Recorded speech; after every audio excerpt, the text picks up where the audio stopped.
गया है।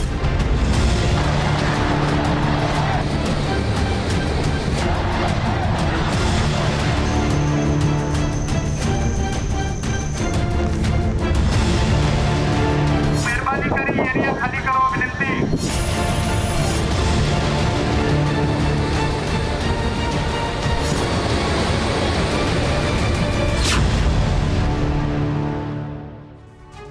जी हाँ, तूफान से महायुद्ध की ये घड़ी है और तूफान का जहां एपी सेंटर है वहां पर तो टीवी 9 भारतवर्ष के रिपोर्टर मौजूद हैं ही। हर उस जगह पर हमारे रिपोर्टर्स की मौजूदगी है जहां पर या तो खतरा है या खतरा आने वाले वक्त में पैदा होने वाला है। आपके साथ मैं हूं समीर अब्बास और बुलेटिन में सबसे पहले इस वक्त की दो बड़ी खबरें आपके सामने रखने जा रहे हैं। एक तरफ गुजरात और महाराष्ट्र पर महा तूफान बिपरजॉय का खतरा मंडरा रहा है। टीवी 9 भारतवर्ष आपको हर तस्वीर, हर खबर दिखा रहा है, पल पल की अपडेट दे रहा है। वहीं हिमाचल प्रदेश पर भी हमारी नजर है। हिमाचल के मंडी में दरअसल आसमानी आफत टूट पड़ी है। यहां पर बादल फट गया है। बिपरजॉय का मतलब ही होता है आपदा, और इस वक्त प्राकृतिक आपदा से जुड़ी दो तस्वीरें आपके सामने हैं। पहली गुजरात और महाराष्ट्र में जबरदस्त हलचल है। बिपरजॉय महा तूफान की आहट साफ तौर पर देखने को मिल रही है। कई जगहों पर दुकानें बर्बाद होने की खबर भी सामने आ रही है गुजरात के तटीय इलाकों से, और दूसरी तरफ हिमाचल के मंडी में बादल फटा है।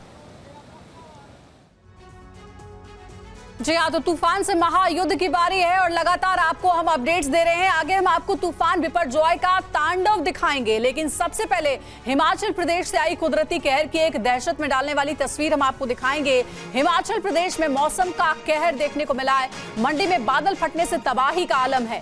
पानी के तेज बहाव में दो गाड़ियां बह गई हैं, एक गौशाला भी चपेट में आई है, कई बीघा जमीन बह गई, संपर्क मार्ग भी बाधित है। और ये देखिए हिमाचल के मंडी की तस्वीर आपको दिखा रहे हैं। बादल फटने की वजह से कैसी तबाही मची हुई है ये आप देख सकते हैं। सबसे ज्यादा जो रास्ता था जहां पर गाड़ियों का आवागमन होता था वो तक बाधित हो गया है।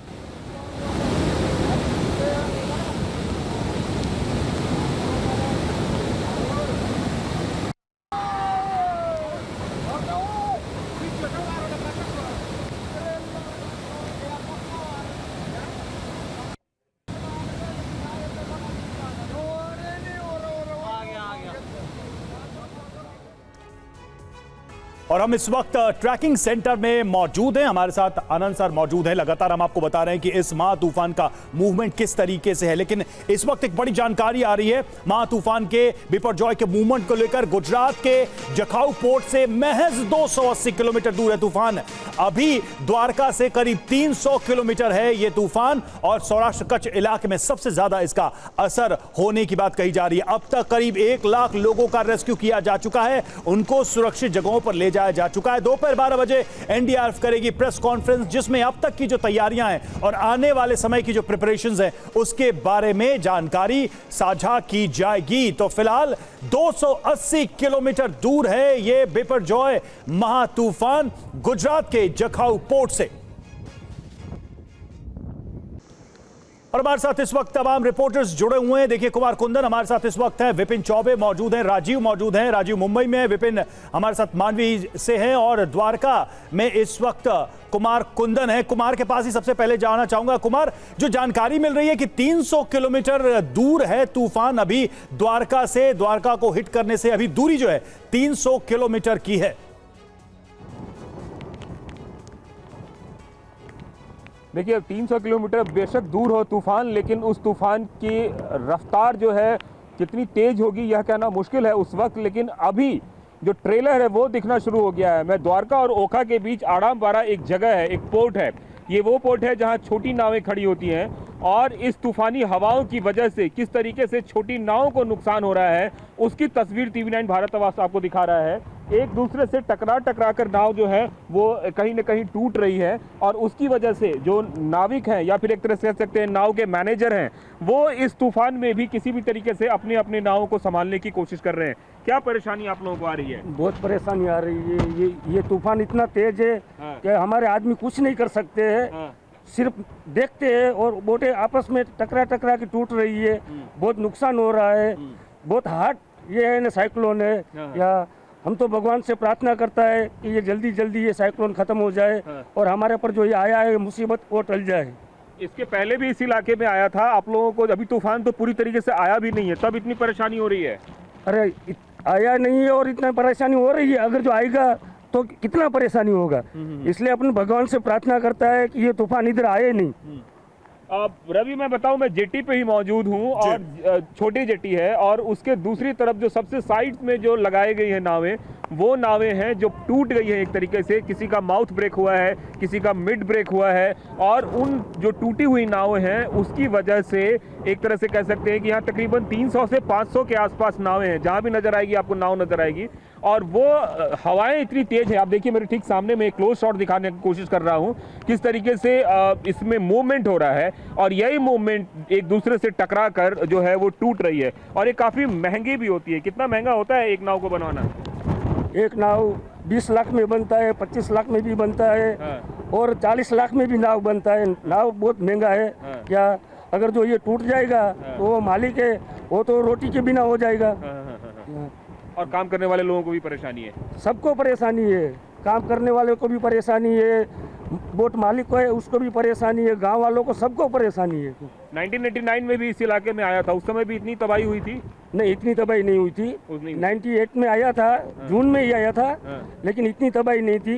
ये साइक्लोन बहुत हार्श साइक्लोन है, बहुत हार्श है और जो तस्वीर है वो तस्वीर बताती है कि इसकी भयावहता कितनी है। ये हाल तब है जब अपने पूरे शबाब पर तूफान नहीं है, 125 से 150 के बीच की जो रफ्तार है उस रफ्तार से नहीं है। रवि, ये जो पूरा का पूरा इलाका है, इस इलाके से कराची बेहद पास है और इसके बाद एक बेट द्वारका का इलाका है और वहाँ से बड़ी जो है नावें जो हैं वो निकलती है। मैं जिस जगह पे हूँ यहाँ छोटे और मझोले जो कारोबारी हैं, जो नाव व्यवसाय से जुड़े हुए हैं, वो हैं। और ये देखिए जो तस्वीर बार बार मैं आपको दिखा रहा हूँ और जिस तरीके का मूवमेंट हो रहा है, ये मूवमेंट बता रहा है कि कितना खतरनाक है और एक तरह से खतरे का ये ट्रेलर है। TV9 भारतवर्ष आपको ग्राउंड की हर वो रियलिटी दिखा रहा है जिसमें इस बात की आशंका है कि यहाँ कोई बड़ा हादसा भी हो सकता है। सरकारी तैयारियां अपनी जगह, लेकिन जो पहले नुकसान हो रहा है वो भी हम आपको दिखा रहे हैं। ओखा वो जगह है जहाँ पे बड़ी तादाद में बड़े बंदरगाह हैं और वहाँ से तमाम तरह का शिपमेंट्स होता है और उसके पहले आरामबाड़ा वो जगह जहाँ से छोटी नावें निकलती है। लेकिन कहते हैं कि सबसे ज़्यादा नुकसान छोटे व्यक्ति को होता है और वो छोटे जो नावें हैं, जो मझोले किस्म के कारोबारी हैं, वो बेचारे फंसे पड़े हुए हैं, उनकी नावें टूट रही है। बिल्कुल, ये बहुत अहम तस्वीरें कुमार कुंदन हमारे संवाददाता द्वारका से दिखा रहे हैं। जोका पोर्ट के पास की ये तस्वीरें जहां पर जानकारी ये मिल रही है कि तकरीबन 500 नावों को, छोटी नावों को नुकसान हुआ है, आपस में टकराकर नावें टूटने लगी हैं। तूफान बिपरजॉय की दहशत सबसे ज्यादा दरअसल गुजरात में ही है जहां पर लैंडफॉल होना है। गुजरात के तटीय इलाकों से करीब 1 लाख लोगों को सुरक्षित ठिकानों पर पहुंचाया जा चुका है। इससे आप अंदाजा लगाइए कि यह विपदा कितनी बड़ी है। मगर हिंदुस्तान तैयार है इस महातूफान से महायुद्ध को लेकर। 150 किलोमीटर प्रति घंटे की रफ्तार से चलने वाली हवाएं भी हिंदुस्तान के मजबूत हौसले और फुल प्रूफ तैयारी के आगे कमजोर जरूर पड़ेंगी, ये उम्मीद है। गुजरात के 8 जिले इस तूफान की जद में हैं। विपिन चौबे हमारे संवाददाता इस वक्त हमारे साथ मौजूद हैं। सीधे मांडवी आपको लिए चलते हैं। विपिन, जो जानकारियां सामने आ रही हैं, जो खबरें सामने आ रही हैं, वो परेशान करने वाली हैं। समंदर में ऊंची ऊंची लहरें उठ रही हैं और गुजरात के तटीय इलाकों पर मौजूद हजारों दुकानें बर्बाद हो गई हैं, ये अपडेट भी मिल रही है। जब बिल्कुल 10 बजे जब मैं आपसे बात कर रहा था समीर, तो उन दुकानों की तस्वीर मैंने दिखाई और अब मैंने लोकेशन चेंज किया है। अब मैं आ चुका हूं मांडवी पोर्ट के इलाके में। सबसे पहले सामने जो बिल्डिंग आपको नजर आ रही है, ये मांडवी पोर्ट है और इस पूरे पोर्ट के एरिया को आप देखिए खाली कराया गया है। बड़ी बड़ी नावें को किनारे लगा दिया गया है और छोटी नावों को शिफ्ट किया गया है जो मेरे दाहिनी तरफ है। अब मेरे कैमरा पर्सन हरीश आपको उन नावों की आगे जाकर तस्वीरें दिखाएंगे और बहुत सारे नाविक इस वक्त मेरे साथ हैं जो चिंताग्रस्त हैं कि आखिरकार अभी जब 24 घंटे दूर है ये तूफान, तब ये हालात है तो आगे क्या होगा। तूफान की रफ्तार देखिए, पानी का वेग देखिए और समंदर में ऊंची उठ रही लहरें और देखिए डूबती हुई नावें। अभी से नावें टूटनी डूबनी शुरू हो चुकी हैं। इन नावों को सुरक्षित जगहों पर रखा गया था, लेकिन 24 घंटे पहले जो समंदर में माहौल है उसके आगे नावें टिक नहीं पा रही हैं, टूट रही हैं, डूब रही हैं। और ये चिंता है उन तमाम नाविकों के लिए जो अपनी जिंदगी भर की गाढ़ी कमाई लेकर नाव बनाते हैं। इन तमाम लोगों से बात करते हैं,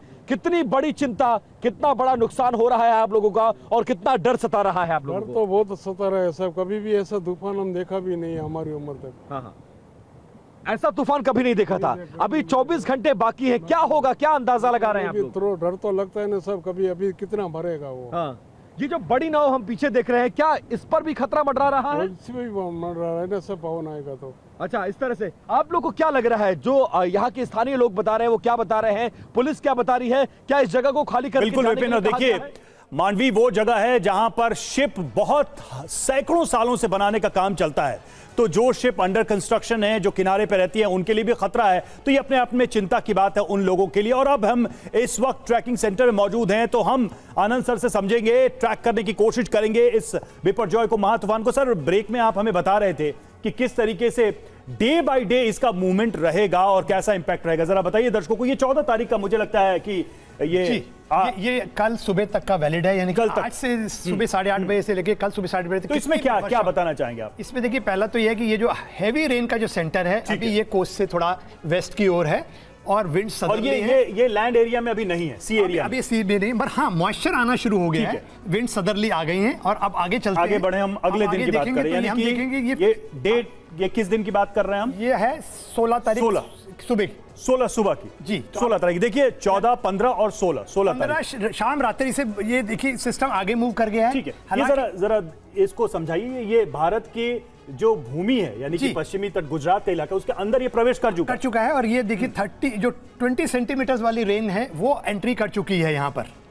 ठीक है, इंपैक्ट आना शुरू हो रहा है। ये 15-16 के बीच की बात, ये कल से शुरू हो जाएगा, कल शाम से इसकी। और ये जो डार्क ग्रे एरिया है, ये सबसे ज्यादा, ये रेड वाला जो एरिया, रेड वाला, जी बिल्कुल, वो हैवी इंपैक्ट डालेगा। देख रहे हैं बहुत तेज चल रही है वहां पर। ठीक है, अगले दिन की तरफ बढ़े हम जी। नेक्स्ट ये डे 3 जो बता रहा है, ये यानी कि ये आपकी 16-17 जी, ये देखिए, ये गुजरात का पूरा एरिया है, पूरा ऑलमोस्ट ज्यादा इंपैक्ट आ चुका है, और विंड्स जो हैं ठीक है चल रही है। ठीक है, हम आगे बढ़ते हैं, अब अगली तारीख पे जाते हैं हम।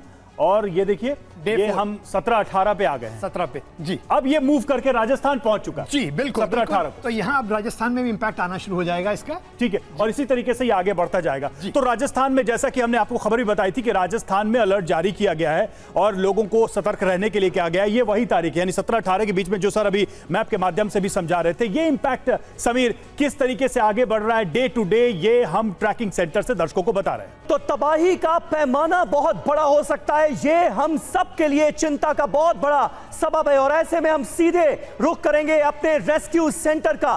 रेस्क्यू ऑपरेशन कैसे चलाया जाए और रेस्क्यू ऑपरेशन से जुड़े हुए जो लोग हैं उनके सामने कितनी बड़ी चुनौती है। अंजलि। बिल्कुल समीर, ट्रैकिंग सेंटर और अपडेट सेंटर से तो लगातार हम अपडेट्स अपने दर्शकों तक पहुंचाए रहे, लेकिन इस वक्त मैं मौजूद हूं रेस्क्यू सेंटर में और यहां पर कैप्टन श्याम भी हमारे साथ जुड़े हुए हैं। उनसे भी बात करेंगे कि रेस्क्यू में किस तरीके की चुनौतियां आ रही है। लेकिन उससे पहले मुंबई चलते हैं, जुहू बीच पर हमारे सहयोगी राजीव सिंह हमारे साथ जुड़े हुए। राजीव, सुबह भी आपसे बात हुई थी तो आपने बताया था कि फिलहाल इस साइक्लोन के खतरे को देखते हुए मुंबई का जुहू बीच भी बंद कर दिया गया है, वहां की दुकानें भी बंद कर दी गई हैं। जैसे जैसे गुजरात में इसका असर बढ़ रहा है, तबाही देखने को मिल रही है, महाराष्ट्र में, मुंबई में किस तरीके का अलर्ट जारी किया गया है?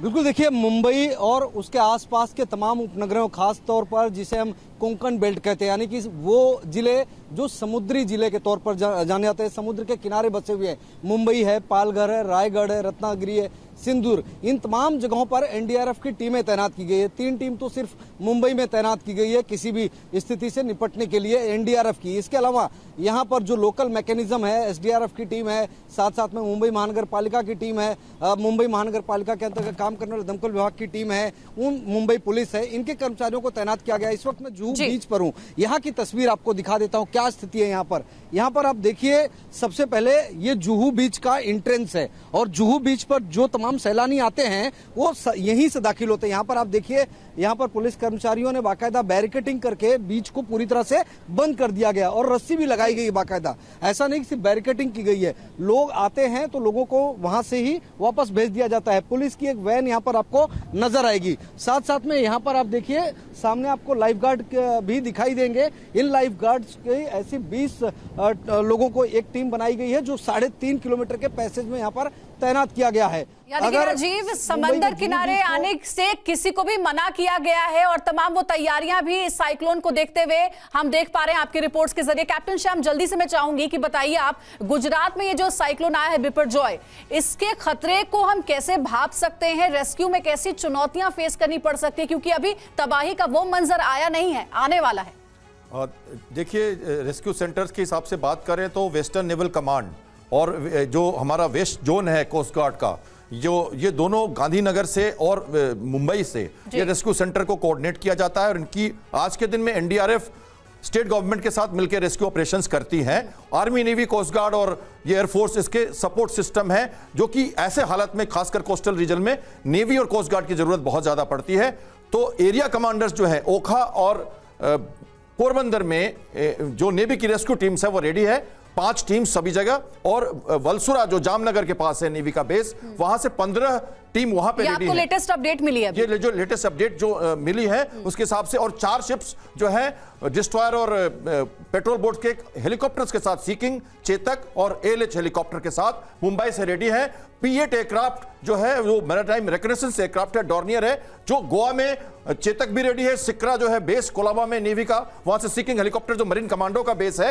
मरीन कमांडोज का फायदा यह है कि वो डायरेक्टली गांव में जाके सीधा बोट लेके, सर आप कह रहे हैं कि तैयारियों में कोई कमी नहीं, तैयारियां पूरी हैं। डायरेक्ट डिप्लॉयमेंट एयर से हम बोट की कर सकते हैं, इनफ्लेटेबल बोट्स का मतलब समुद्र रास्ते से या हवा के रास्ते से हम उनको डिप्लॉय कर सकते हैं, जो शायद फैसिलिटीज जरूरी है और जो अभी दूसरी जगह नहीं मिल पाती। ठीक है सर, अब एक बार फिर से साइक्लोन सेंटर का रुख करेंगे। समीर के पास कुछ अपडेट है, उनके पास चलते हैं। बिल्कुल, और रेस्क्यू सेंटर से जो अपडेट आपने अंजलि दी है कैप्टन श्याम के जरिए, वो अपने आप में बहुत इंपॉर्टेंट है, क्योंकि कोस्ट गार्ड के खुद डायरेक्टर रह चुके हैं कैप्टन श्याम, इसलिए जो ताजा अपडेट है वो भी आपको वो बताते हुए नजर आ रहे हैं। हम आपको बताते हैं कि तूफान बिपरजॉय को लेकर देश के किन किन राज्यों में इस वक्त अलर्ट है, ये आपको बता रहे हैं। कुल देखिए 9 राज्य हैं जहां पर अलर्ट जारी किया गया है। गुजरात में सबसे ज्यादा असर होगा क्योंकि लैंडफॉल वहीं पर हो रहा है, लेकिन ये तमाम जो राज्य हैं वो प्रभावित होंगे। गुजरात, महाराष्ट्र, जहां पर इन 2 राज्यों की अगर खास करके बात की जाए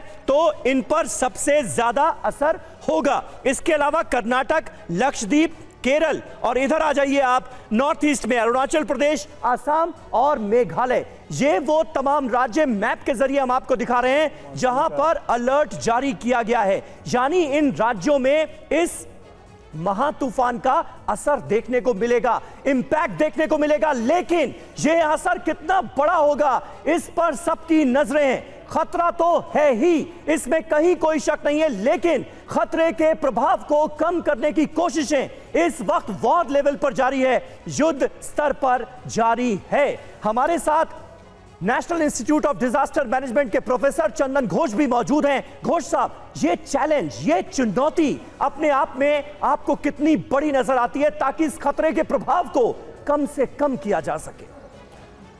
ये जो चुनौती है, ये आप पूरा देश भर में इसके खबर और इसका तैयारियां जो है बताया जा रहा है, एंड साइट पे भी मौजूद है, हेलीकॉप्टर भी मौजूद है, कोस्ट गार्ड मौजूद है, सारे सीमा बल, सब एवरीवन इज रेडी देयर। अब जो है इससे निपटने के लिए हमें देखना पड़ेगा छोटा छोटा, जैसे उसमें लोगों को सुरक्षित जगह पे ले जाना। सेकेंड थिंग, जो वहाँ पे जो फिशर्समैन है उनका कई हजारों जो है समुद्र तट में, गुजरात के समुद्र तट में वो रखा गया है, लेकिन वो आपस में जो है टकराव होंगे। 150 किलोमीटर जब हवाई बहेगी कल, तो उससे टकराने से उसमें भी बहुत सारे जो है टुकर जाएंगे, तो उसको बचाने के लिए कुछ ऐसे कुशन सिस्टम उसमें रखा जाए, जैसे रबर टायर और कोई ऐसे स्पॉन्ज टाइप का कुछ रखा जाए। ये रखने से क्या है, हवा के चलते जो उसमें इफेक्ट होगा क्योंकि वो उनका लाइवलीहुड है। ठीक बात है उसको सौम्या भी दत्ता बचाना जी, है। ये 150 किलोमीटर प्रति घंटे की रफ्तार से हवाएं चलेंगी जब लैंडफॉल होगा इस तूफान का। ये अपने आप में कितना बड़ा है, मतलब तबाही किस तरह की हो सकती है, आसार क्या जताए जा रहे हैं? देखिए, हवा का असर जब 140-50 किलोमीटर प्रति घंटा, तब तो आपको जो कच्चा मकान है उसको पहले छत टूटने का एक बड़ा असर है। हाँ। एकदम कच्चा मकान बहुत टूट सकते हैं।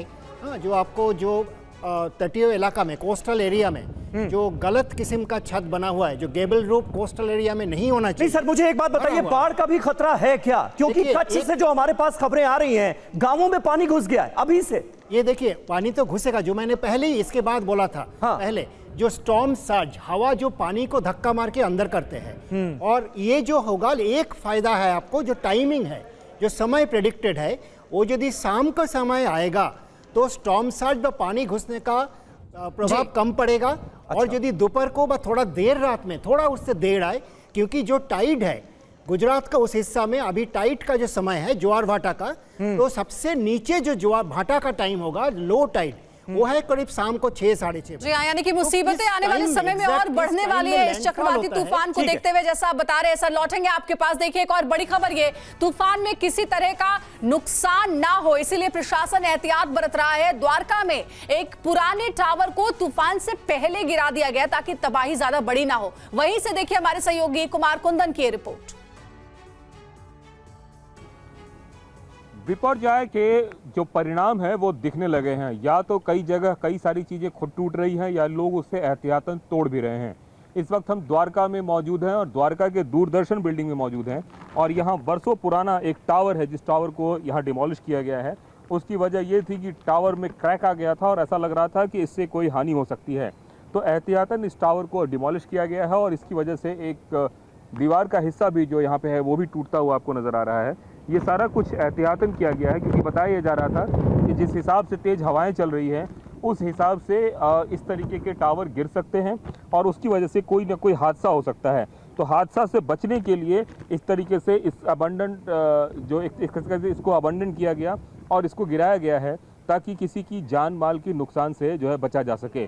तो मैं फिर कहना चाहूँगा कि जिस हिसाब से प्रॉय का जो है पूरा हवाओं की तेजी की वजह से कई सारी ऐसी बिल्डिंगें लग रही है कि अबंडेंट है, या सब कुछ को खाली कराया जा रहा है, और ऐसे स्ट्रक्चर जिससे जान माल की हानि हो सकती है उसको तोड़ा भी जा रहा है। कैमरामैन खुर्शीद के साथ कुमार कुंदन, TV9 भारतवर्ष, द्वारका। रुक करेंगे विपिन का। विपिन हमारे साथ इस वक्त जुड़े। विपिन, फिलहाल वहां पर क्या स्थितियां हैं? अब जैसे जैसे समय बढ़ रहा है आगे, क्या स्थिति बदल रही? क्योंकि अभी जो जानकारी हमें मिली है कि गुजरात के तटीय इलाकों से ज्यादा दूर नहीं है ये तूफान, 280 किलोमीटर। बिल्कुल, और लगभग 60 से लेकर 70 किलोमीटर प्रति घंटे की रफ्तार से हवा चल रही है। और जिसकी तस्वीरें थोड़ी देर पहले भी मैं रवि आपको दिखा रहा था। एहतियातन सैकड़ों जो नावें हैं जो भारतीय मछुआरों की हैं, जिनको इस वक्त साइड में कर दिया गया है। मछुआरों की बड़ी तादाद यहाँ पर इकट्ठी है और लोगों को डर और दहशत तो बना ही हुआ है। इस पूरे एरिया को खाली कराया गया, लगभग 12 किलोमीटर का ऐसा एरिया है जिसको खाली कराया गया है। लोगों को यहाँ आने जाने की अनुमति नहीं है। BSF कैंप को भी थोड़ी देर में हम आपको वो तस्वीर भी दिखाएंगे जिसमें इस समंदर के किनारे, समंदर की सुरक्षा में तैनात BSF कैंप को भी खाली कराया गया है। एहतियातन BSF को भी शिफ्ट किया गया है। भारतीय मछुआरों की नाव आपके सामने है, इनको यहाँ पर लाकर रखा गया है, लेकिन यहाँ भी खतरा बरकरार है। और ये खतरा ये है कि पानी बढ़ा तो इन नावों को नुकसान पहुंच सकता है। इन नावों पर लहराता हुआ तिरंगा झंडा देखिए, और इन्हीं नावों के जरिए भारतीय मछुआरे इस सीमा में प्रवेश करते हैं। और ये पूरा पोर्ट का इलाका है, लेकिन पोर्ट खाली कराया गया, समंदर के किनारे के इलाकों को खाली कराया गया, गांवों को खाली कराया गया है। और कोशिश यही की जा रही है कि जनहानि कम से कम हो। बीच पे हजारों की तादाद में दुकानें हैं, उन दुकानों को छोड़कर लोगों को जाने के लिए कह दिया गया है। और अगले 24 घंटे रवि बहुत ज्यादा महत्वपूर्ण है। महत्वपूर्ण इस लिहाज से है कि हवा की रफ्तार बढ़ती जा रही है, समंदर में जो लहरें हैं वो ऊंची ऊंची उठ रही हैं, और अंदाजा यह लगाया जा रहा है कि लगभग 30 फीट तक ऊंची समंदर की लहरें उठेंगी। और अगर ऐसा होगा तो इस 5 किलोमीटर के एरिया में जो समंदर के किनारे लगने वाले इलाके हैं वहां पर तबाही बड़ी होगी, और उस तबाही को कोई रोक नहीं पाएगा। हवा की रफ्तार सबसे बड़ा संकट है, और समंदर की जो लहरें हैं वो सबसे बड़ा संकट है। उसको देखते हुए तमाम एहतियात बरतने के लिए कहा गया है। BSF के और मरीन कमांडो के साथ साथ सेना और साथ साथ NDRF और SDRF, इन सभी को तैनात किया गया है। सबको ट्रेन किया जा रहा है। अलग अलग गाँव में ये लोग जा रहे हैं, गाँव से लोगों को रेस्क्यू करके बाहर निकाल रहे हैं। स्कूलों में उनको शरण दी जा रही है, खाने पीने का इंतजाम किया जा रहा है, और सबको ज्यादा सब तक एडवाइजरी ये पहुंचाई जा रही है कि किसी बिल्कुल भी चीज के बिल्कुल लालच विपिन में- बने रहे आप हमारे साथ। विपिन चौबे इस वक्त मांडवी से एक एक अपडेट देते हुए, और थोड़ी देर पहले कच्छ से ये अपडेट सामने आई है कि वहां पर समंदर में ऊंची ऊंची लहरें उठ रही हैं और पानी गांवों में घुस चुका है। तबाही की ओर बढ़ता महा तूफान 12 जून पोरबंदर से 320 किलोमीटर ये दूर था। 13 जून थोड़ा और आगे बढ़ता है बिपरजॉय महा तूफान, और 14 से 15 जून कच्छ, देवभूमि, द्वारका, जहां पर सबसे ज्यादा असर फिलहाल नजर आ रहा है पोरबंदर, जामनगर, मोरबी, जूनागढ़ और राजकोट को ये तूफान हिट करेगा। खतरा क्या है? 150 किलोमीटर प्रति घंटे की रफ्तार से तेज हवाएं चलेंगी। भारी से बहुत भारी बारिश भी हो सकती है, यानी हवा और पानी ये बड़ा खतरा है। सौम्या जी, एक छोटा सा कमेंट आपसे चाहूंगा। जिस तरह से बाढ़ का खतरा भी है, यानी तेज हवाएं चलेंगी और पानी की रफ्तार भी ज्यादा नजर आ सकती है, इससे कैसे बचना होगा? देखिए, इससे बचने का जो मैंने पहले बोला था, एक तो यदि हम नेचुरल प्रोटेक्शन को बरकरार रखें, यदि बचा के रखें, वो एक तरीका है। दूसरा, इस एरिया में हवा और पानी दोनों का नुकसान सबसे ज़्यादा होता है जो कोस्टल इंफ्रास्ट्रक्चर वो यदि उसको झेलने लायक नहीं हो तो हमें अभी हम देख रहे हैं कि 12 किलोमीटर के दायरे को खाली कराया गया है। क्या नुकसान इससे आगे भी हो सकता है? क्या इससे आगे हो सकता है? हवा जा सकते हैं। आप याद कीजिए 2021 में जो ताउते साइक्लोन आया था वेस्टर्न कोस्ट में, इससे कम गति नहीं था, इतना ही पावरफुल था। 2020 में जो अम्फान आया था ईस्ट कोस्ट में, इससे ज्यादा पावरफुल हवा था। तो हमें इससे सीखना चाहिए।